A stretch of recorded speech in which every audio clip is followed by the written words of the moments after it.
Hello, welcome to another session of Signals and Systems, and we will be continuing our discussion on periodic and non-periodic signals.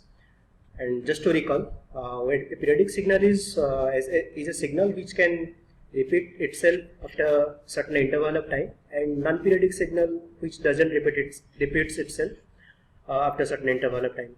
So let's solve another question, that is summation of n equal to minus infinity to infinity e to the power minus of t minus 5n.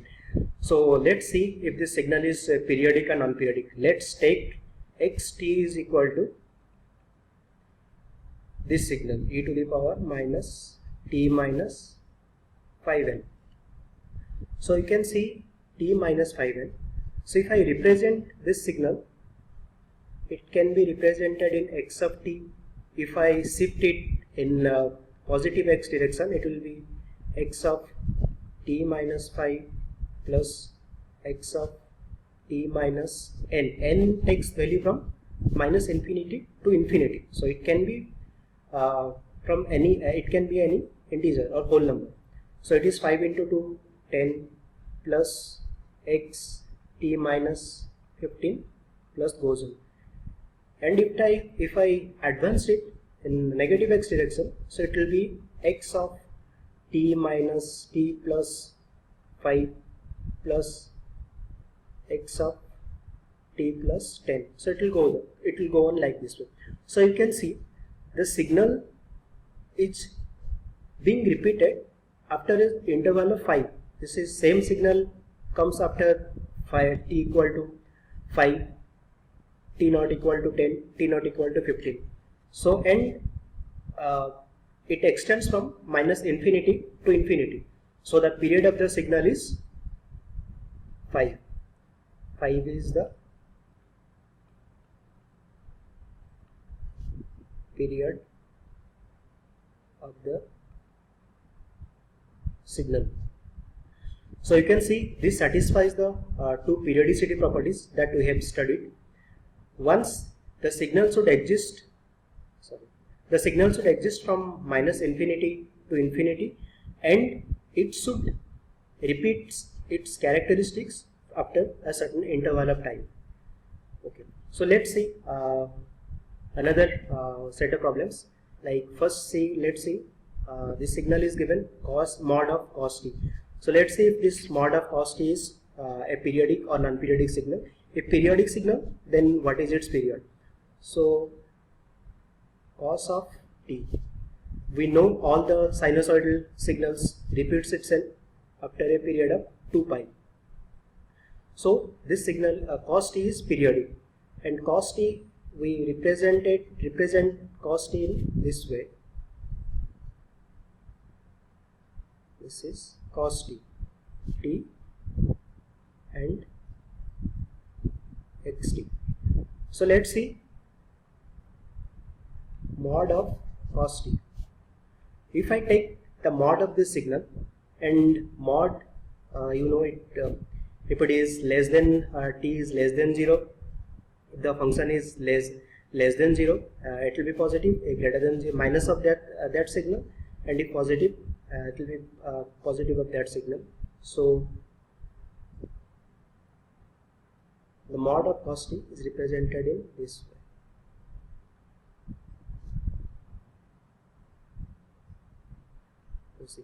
And you can see the signal repeats itself 0, 2 pi, 3 pi. So the period of mod of cos t is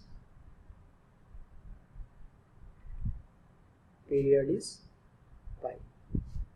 So you can see the difference. Period of cos t is 2 pi and period of mod of cos t is pi. But let's see, let's take another variation of this signal. If it is given cos of t mod plus sine of t mod, so what will be the period of this signal? Easily you can see period of cos t is 2 pi and period of sine t is 2 pi, and mod of cos t is 2 pi and mod of sine t is 2 pi. Mod of cos t is pi and mod of sine t is pi. So to get the overall period of this signal, I can take LCM of pi and pi. The period is pi. So you might be easily calculated that the period of the summation of mod of cos t plus mod of sin t is pi. But let's check if it is pi or it can be some other value. You might be knowing the periodicity of a signal should be the least integer, the least value of the positive integer. After that, the whole of the signal that is given should repeats itself. So if I take t equal to pi by 2, so you can see cos t plus pi by 2 plus sin t plus pi by 2, taking the mod of the signal. You can see cos t plus pi by 2 is sin t plus cos t. So you can see the signal repeats itself after an interval of pi by 2. So even if we have calculated the period of the signal to be pi, but still we find another integer value of time period that is less than pi, that is pi by 2, after which the signal repeats itself. So the period of summation of cos t mod plus mod of sin t is equal to pi by 2. Pi by 2. So when you are given this type of signal, just check if the signal the signal repeats itself after some least integer value of time. So here you can see the period of this is pi by 2.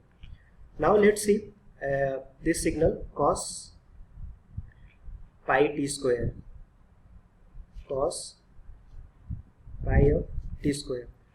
So the period, to calculate the periodicity, the signal should repeats itself after a time period of t. Let's say it is capital T. So cos pi of t plus t whole square. So it becomes cos pi t square plus pi t square plus 2 pi t into t, and this value, you can see this value should be equal to 2 pi. So I can rewrite it. 2 pi is equal to pi t square plus pi t square plus 2 pi small t into capital T. So by cancelling this, and it will be a quadratic equation, you will find that value of t, that is the time period we are going to calculate, is minus 2t plus minus 4t square plus 8 by whole divided by 2. Now see, the period of a signal should be constant. Keep this in mind. Constant means it should be unique, and here capital T depends on small t. So as this time goes on varying, this time varies, this t will vary. So this shouldn't happen. Like for any given signal, the period of that signal, the periodicity of that signal should be unique. It should not vary with time. So this signal is non-periodic.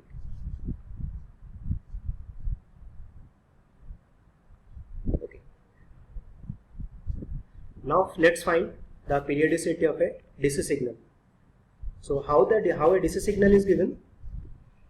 This is, you can see this signal. This is the DC signal, and you can take any value that it remains constant. It is xt and t.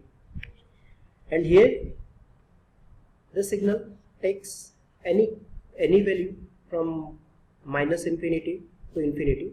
So the period of DC signal can take any arbitrary value. Can take any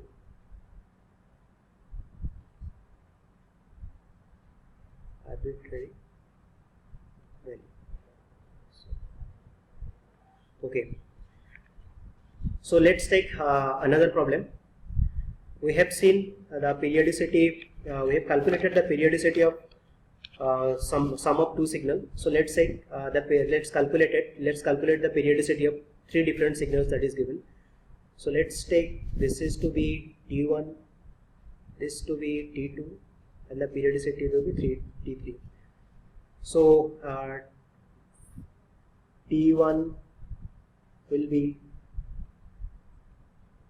2 pi by omega, it will be 5. T2 it will be 3. T3 it will be 8. So then we have to check if the ratios are proper or not. So T1 by T2 is equal to 5 by 3. So if we cross multiply T1 into 3, T2 into 5, T1 into 3 equal to T2 into 5, imply that let's take this T dash to be 15. Then we'll take this T dash with T3.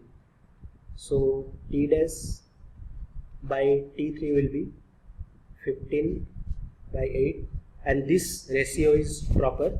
So by cross multiplying we'll find, if we cross multiply it, we'll find T dash into 8 or T3 into 5, whatever way you can take. So T will be equal to 120. Or directly you can take LCM of 5, 3, 8. LCM of 5, 3, 8, which is equal to 120. So in this way you can calculate more than 2, 3 or whatever summation of signals or signals that is given to you. Let's say another problem, that is exponential function. Exponential function is periodic or not. So I am taking one exponential function.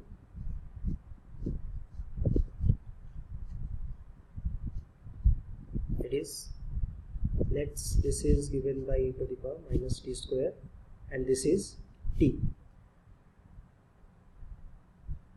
It is obvious that this signal is non-periodic, but let's say how can we make it periodic, or in what manner the exponential functions, exponential signals can be given it to be periodic. So this is e to the power minus t square. If I take same type exponential signal which is being shifted in x direction as t to the power t minus 3 square, 3 of whole square. So how it is given, it will be something of this type, and let's say this is a 3, and again I will shift the signal by amount of 6. So it can be given in this way. I am roughly taking the diagram, but this time axis is being shifted by 6, and it is e to the power minus t minus 6 whole square. And if I take sum of the three signals, e to the power minus t square plus e to the power minus of t minus 3 whole square plus e to the power minus of 3 minus 3 whole square. So the signal, this plus this plus this, you can see the signal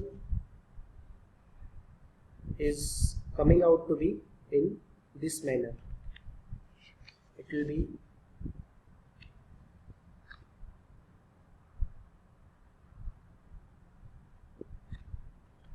in this way. So you see,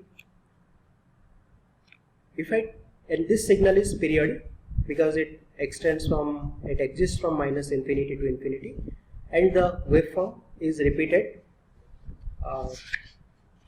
from minus infinity to infinity.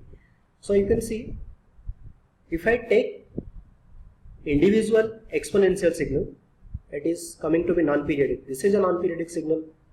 This itself is a non-periodic signal. This itself is a non-periodic signal. But I take the shifted version of the exponential signal and add it up, the signal is coming to be periodic. This signal is periodic.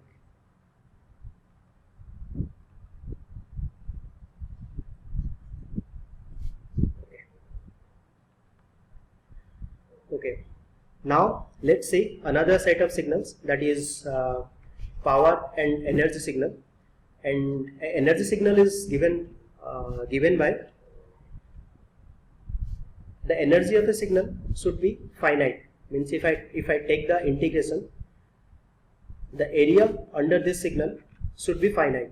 That is mod of xt of whole square integrated from minus infinity to infinity should lie between 0 and infinity. So the total area under the signal should be finite.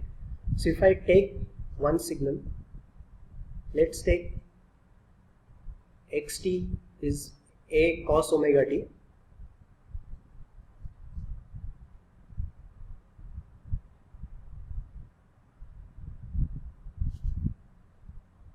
xt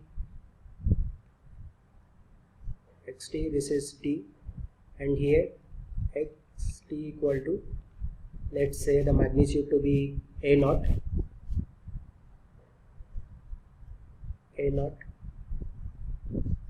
cos omega t. And if I'll take the square of x square t,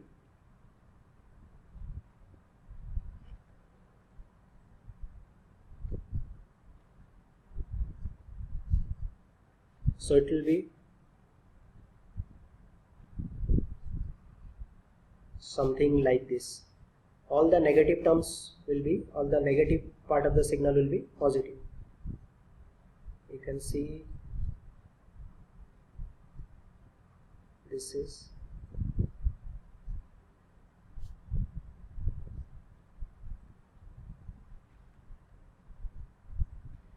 and this part is finite, and the total area of the signal is infinity, that is E equal to, but here E is equal to infinity. That means we cannot quantify it, and if we cannot quantify it, and so the signal is not an energy signal. There is and if we cannot quantify it, there is no physical thing to the universe that has infinity energy. So if I cannot quantify the energy, then it is not an energy signal. And of course it is a periodic signal, but as we know, all the sinusoidal signals are periodic in nature. So other conclusion can be that if the signal is periodic, it is not periodic.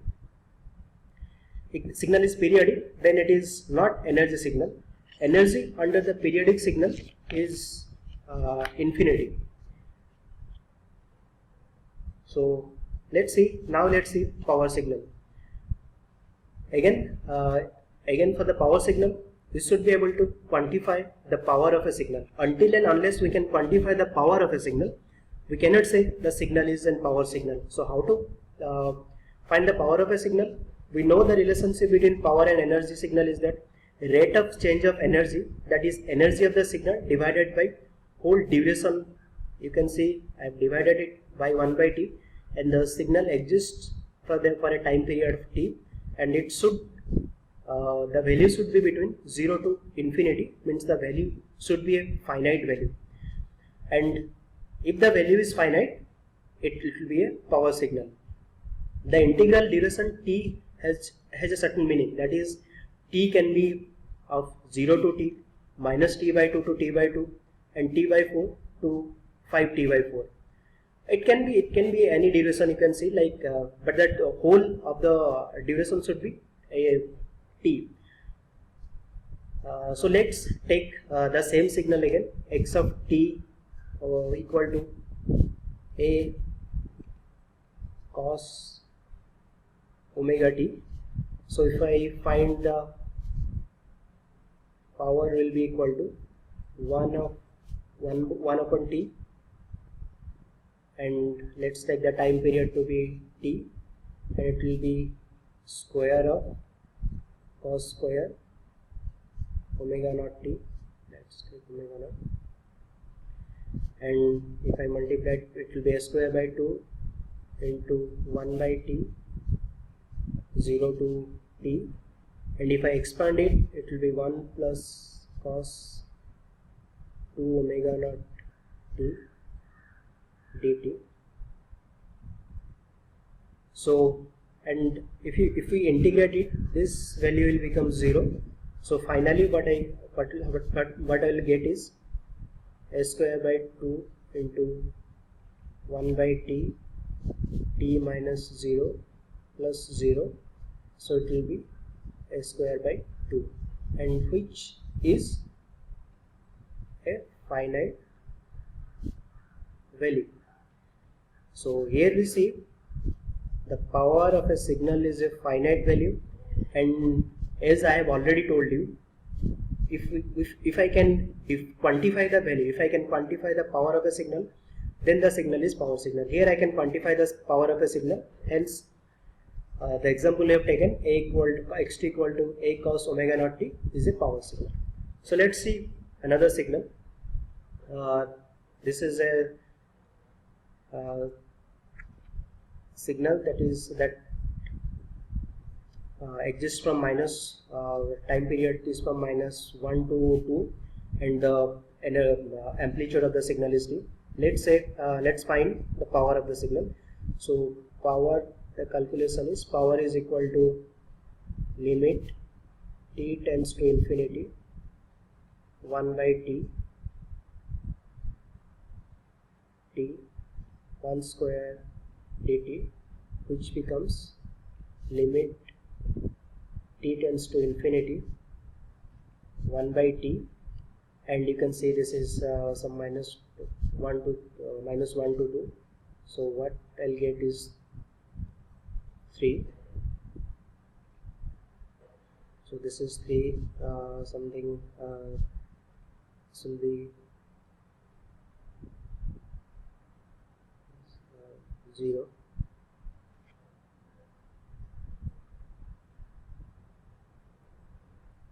Okay, so you can see t tends to limit t tends to infinity. So 3 by tau, 3 by 2 infinity 0. So this signal is not a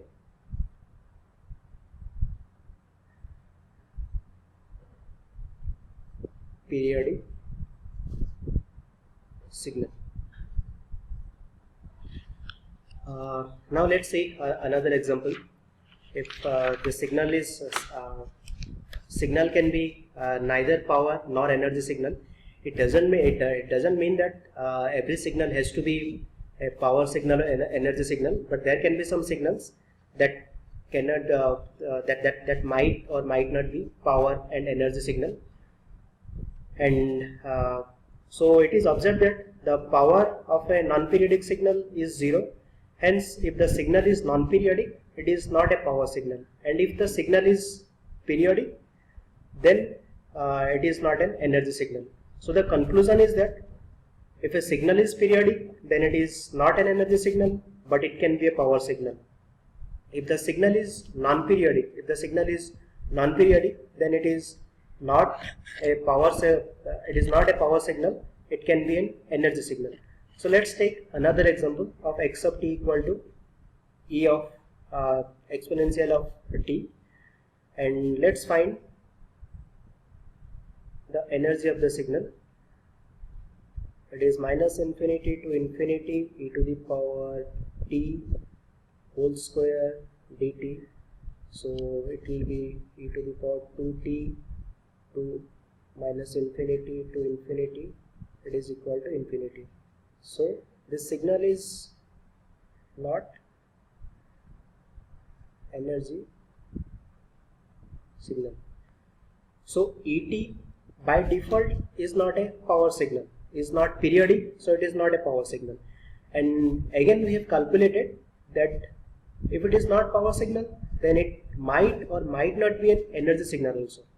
So we calculated the energy, and the energy is coming out to be infinity, means the energy of the signal is not finite, so the signal is not an energy signal. So a signal can neither be power nor energy signal.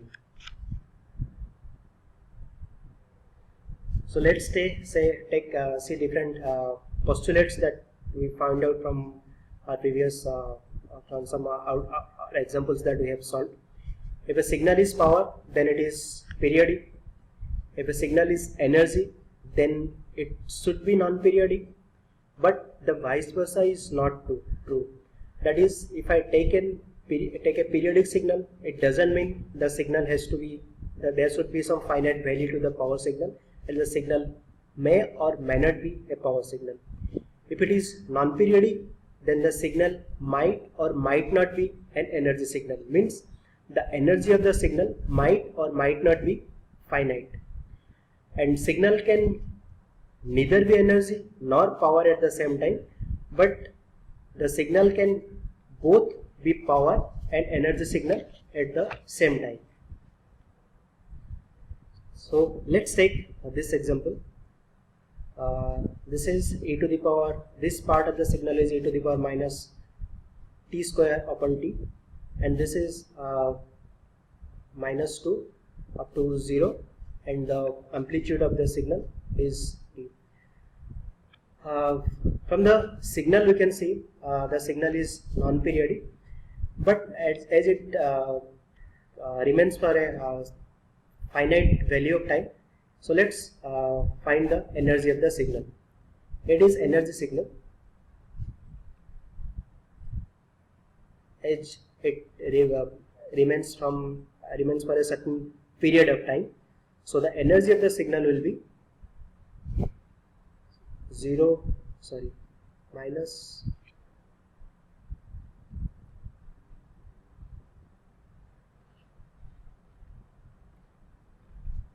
minus 2 to 0, the amplitude is 2, so it will be 2 square dt, plus 0 to infinity, it is e to the power minus t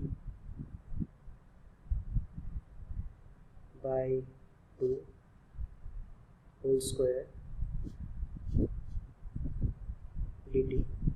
So once you calculate the integral value, it will be 4 0 minus of minus 2 plus 0 to infinity e to the power minus t by 2 into 2 dt. So it will be 8 minus e to the power minus t 0 to infinity, it is 8 minus 0 minus 1, so it is 8 plus 1, that is 9. So the energy of the signal is 9. Let's say this signal, the amplitude is 1, and you can see the signal is periodic. Here you can see it starts from 0 to 2 and 2 to 4, then again it repeats itself, or you can see from here only minus 2 to 1, then 4, and the period of the signal is 4. So, and you can see there is a symmetry, that exists in the signal from minus 1 to 1, minus 1 to 1. The signal is minus 1 to 1, there is symmetry exists, because after this interval it repeats itself. So to calculate the power of the signal, to calculate the power of the signal, we can let's apply the formula. power is equal to, the periodicity of the signal is 2, so it is 1 by 2 minus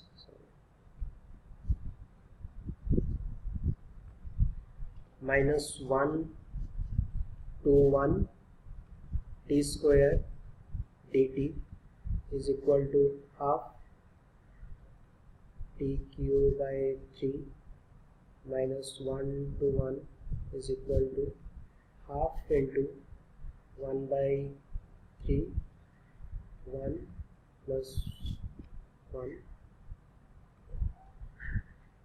it will be 1 by 3, 1 by 6, so it will be 1 by 3, 1 by 3. So power of the signal is 1 by 3. Let's see, let's take some other examples. You can see this signal x1t is given as k1 cos of omega naught t plus theta. If this type of signals are given, obviously these are sinusoidal signals, and for sinusoidal signals the signal is periodic, and if the signal is periodic, the power, we can find the power of the signal. And the power, if the power is finite, then the signal is power signal. If it is not, then it is not a power signal. So we have already calculated before the power of the signal of any cos sinusoidal is given by k1 square by 2. So the power of the signal is k1 square by 2. Let's take a sum of sinusoidal signals, k1 cos omega naught t plus theta, k2 cos omega naught t plus theta. It is fairly simple. It will be sum of powers of the individual signals. So for the first signal, the power will be k1 square by 2, and for the second signal, it will be k2 square by 2. So let's take this exponential signal, and it is, if you take the mod of this signal, this part will be, if you take the mod, this will be 1, so the power will be contributed only by this part, so the power of the signal will be k1 square by 2. Now from the power signal, there comes in another term, that is RMS, that is root mean square value of a signal.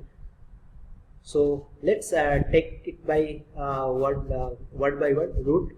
So you can see this is root, and then comes the mean.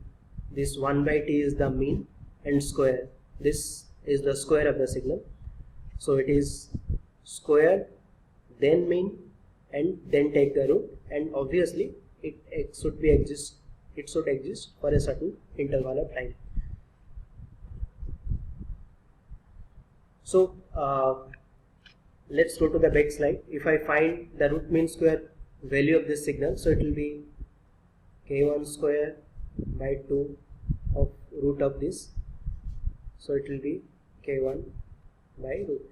So this is the RMS value of the signal. Accordingly, you can calculate the same way the RMS value for x2t and x3t also.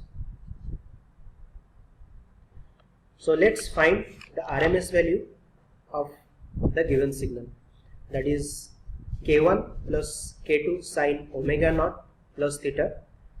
You can see this is a DC value given to the signal, and this is a whole sinusoidal signal, and k2 is the amplitude of the signal.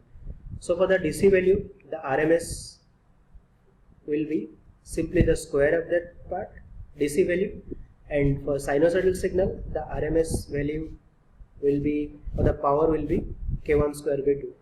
So the power for DC signal is k1 square, and the power for the sinusoidal signal will be k2 square by 2. So the RMS value is equal to k1 square plus k2 square by 2 of whole root. So this is the RMS value of the signal. Now another signal is given. Let's find the power of this signal.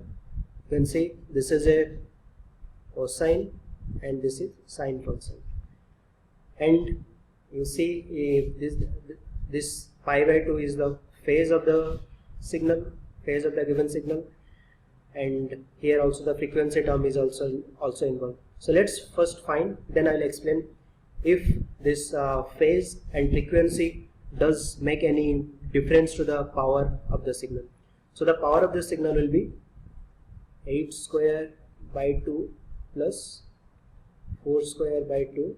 It will be 32 plus 8, 40. So you can see power doesn't depend on the frequency. Power doesn't depend on the frequency and phase of the given signal.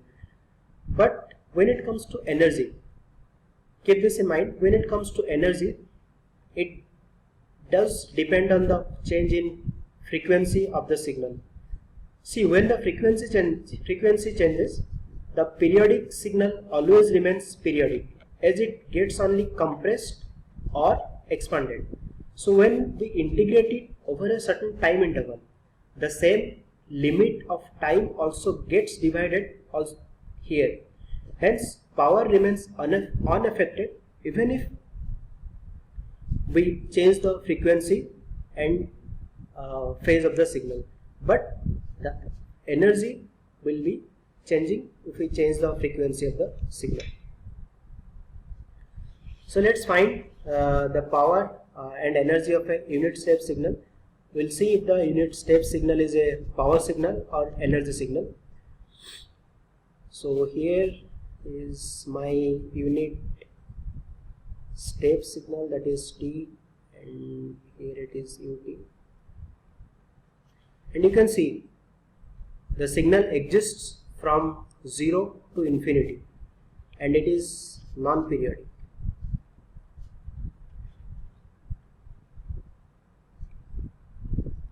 And if it is non-periodic, it is an energy signal, not a power signal.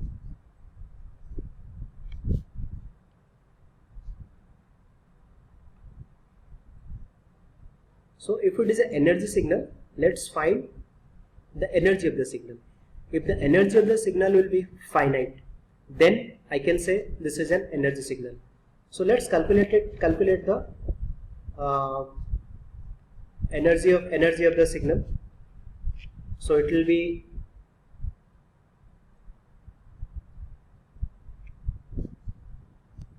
sorry, I got it wrong. It is not an energy signal. It is not an energy signal also. So let's first calculate the energy of the signal. So the energy of the signal is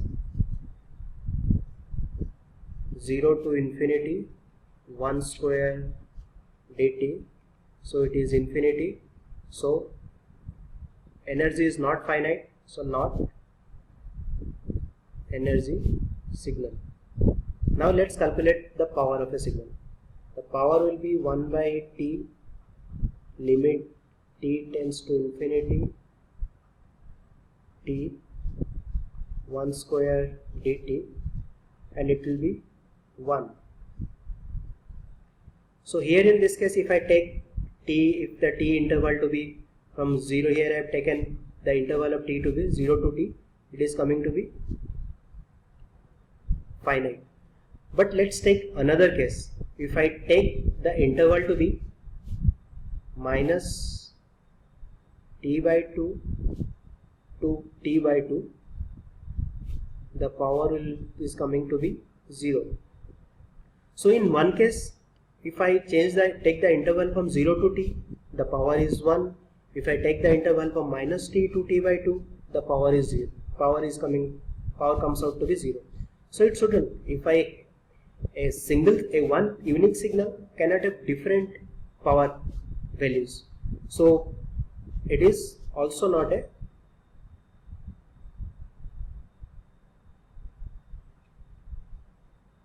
power signal. So you can see the signal is neither energy signal nor power signal. So unit step is neither an energy,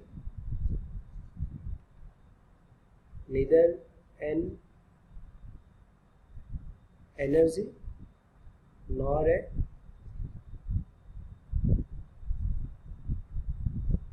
power signal. So let's take calculate the energy and power in discrete time domain. Means more or less the values, means the formula remains same, but instead of integration there will be summation of the signal. So the energy of a signal is defined by, the energy should be finite, and for discrete time interval it is given as x of n, and the square of the given signal, taking its sum from minus infinity to infinity, should be finite. Then it will be an energy signal. And for a power signal in discrete time domain, the average of the energy values over the time period being defined should be finite. Here I have taken the time period from minus n to plus n. That is why I have divided it by 1 by 2n plus 1. If you take the time period to be 0 to n minus 1, you can take it to be 1 by n. So you can see it is both the energy and power signals are similar to that is being defined on time axis. So let's take some salient features from the power and energy signals that we have seen here. Power doesn't depend on the frequency and phase of the signal. Energy depends on the frequency of the signal. So even if there are different frequency and phase are given, still the power will be unique to the signal that is given, and the energy of the signal for a different frequencies will be different. Okay. Now there comes and random and another types of signal, that is random signal and deterministic signal. So random signals and deterministic, mostly you will see this random and deterministic signals in communication systems. So now let's see another types of signals, that is random and deterministic signal. Random signal can take any value of amplitude, and any value of amplitude, that is if it can take any value of amplitude from minus infinity to infinity. So we cannot determine the characteristic of the signal, so it becomes undeterministic. So that is why it is random signal.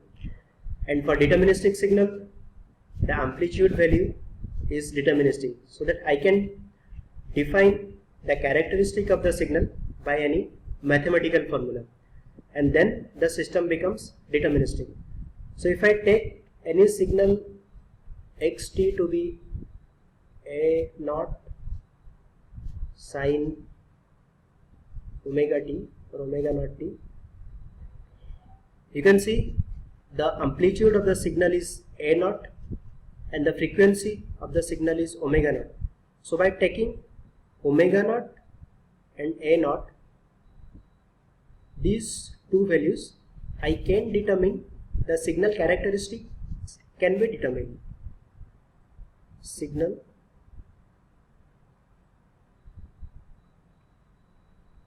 characteristics can be determined. And if I can determine the characteristic of the given signal, then it is deterministic.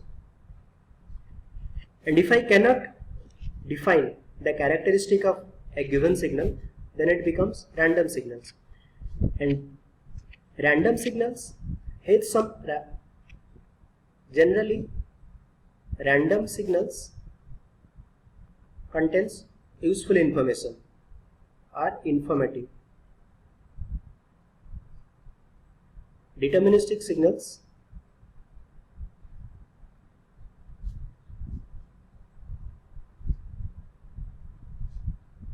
not much informative.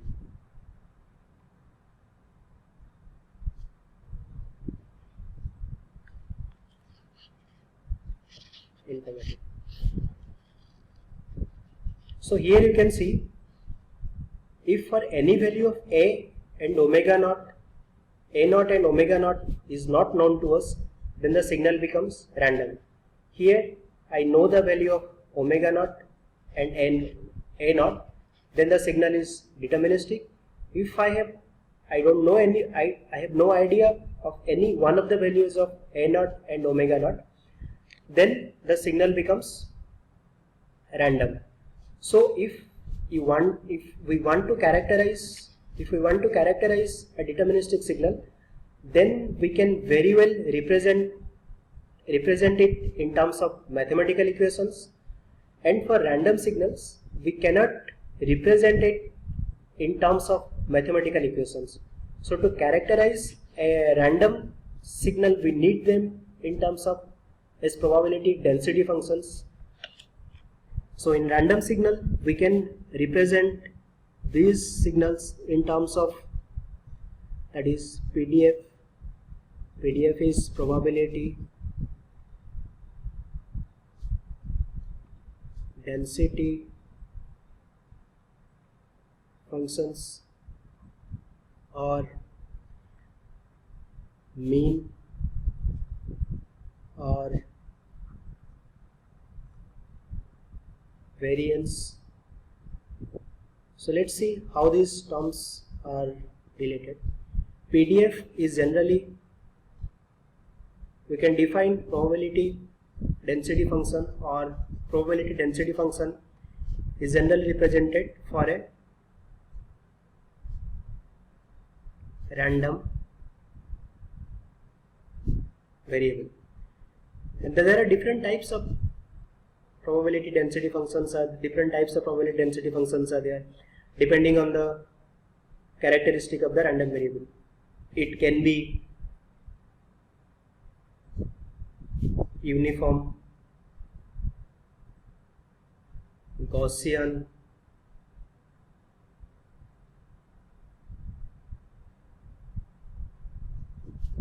binomial, etc. So from probability density functions, there comes another term, that is probability distribution function. Probability distribution function. So generally random variables are represented by probability density function. If we want to calculate the probability of any random variable, then we have to take into consideration probability distribution function of the random variable. Then comes the mean and variance. Mean is generally represented by E of, let's take the signal is x, E of x can be given by minus infinity to infinity. Let's take this is x, this is f of x dx. This is the mean of a random variable. Here this is probability density function, and this is x is this variable. So the mean of any random variable is given by this formula. Then comes another term, that is variance. Variance is given by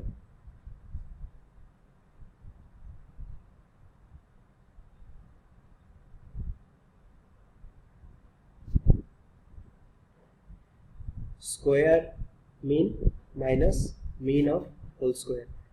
And generally, if you see, the variance is a representation of how much is the random variable is distributed, or how the distribution of a random variable around a mean. Because you can see this is mean and this is the E of x square, that is the second moment of the random variable. So that's it for today. This lecture will continue it next time. Thank you.